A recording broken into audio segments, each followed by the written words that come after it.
Let's discuss the second commandment according to the oldest, that is the Jewish enumeration of the Ten Commandments. In Christian tradition, it's the first commandment. The most common translation begins, "You shall have no other gods before me." The commandment then goes on to prohibit both making idols and worshiping idols. Most people, when they think of this commandment, understandably think that it only prohibits the worship of idols and the worship of gods, such as the ancient pagan gods of rain, of fertility, all the other nature gods, and chief gods such as the Roman Jupiter and the Greek Zeus. However, there is a major problem with this understanding of the commandment.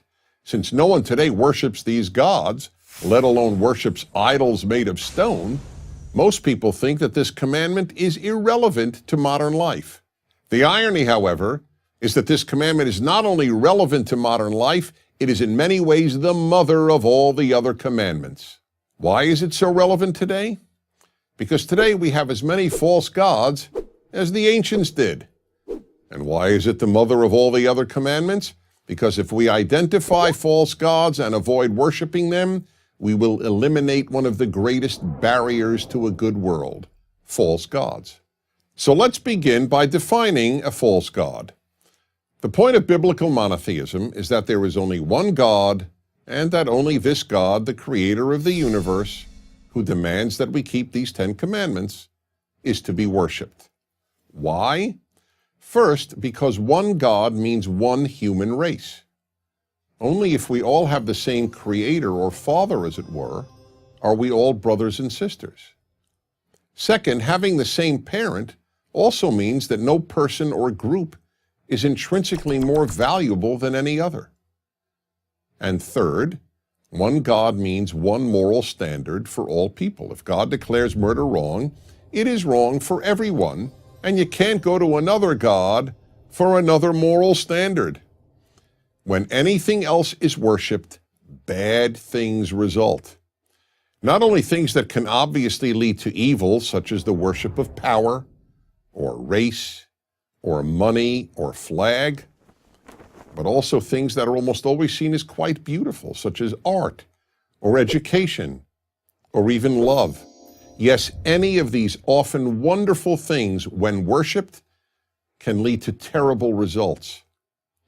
Take art. Many of the cruelest humans in history loved beautiful music and art.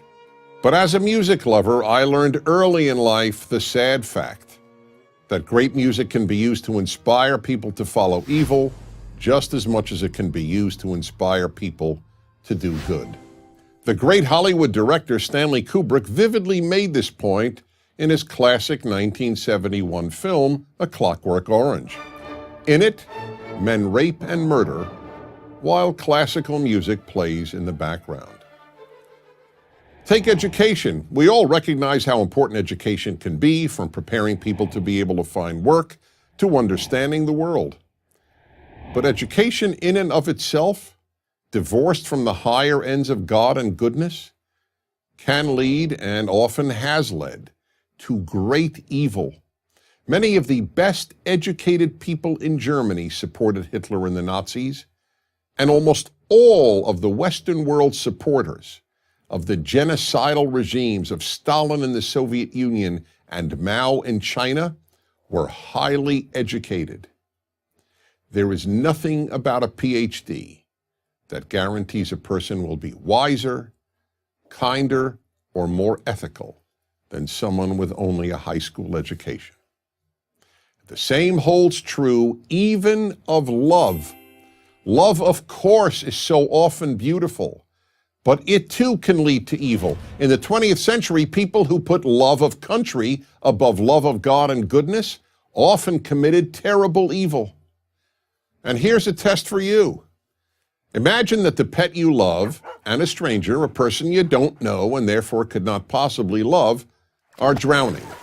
Do you first try to save your pet or the stranger? Well, if love is an end in itself, you save your pet. But if you hold human life as a higher value than love, you won't follow love. This commandment made the ethical revolution of the Bible and of the Ten Commandments, what is known as ethical monotheism, possible. Worship the God of the Ten Commandments, and you will make a good world. Worship a false god, no matter how noble sounding, and you will end up with a world of cruelty. I'm Dennis Prager. Join Prager University, subscribe to our YouTube channel, and sign up for free at prageru.com.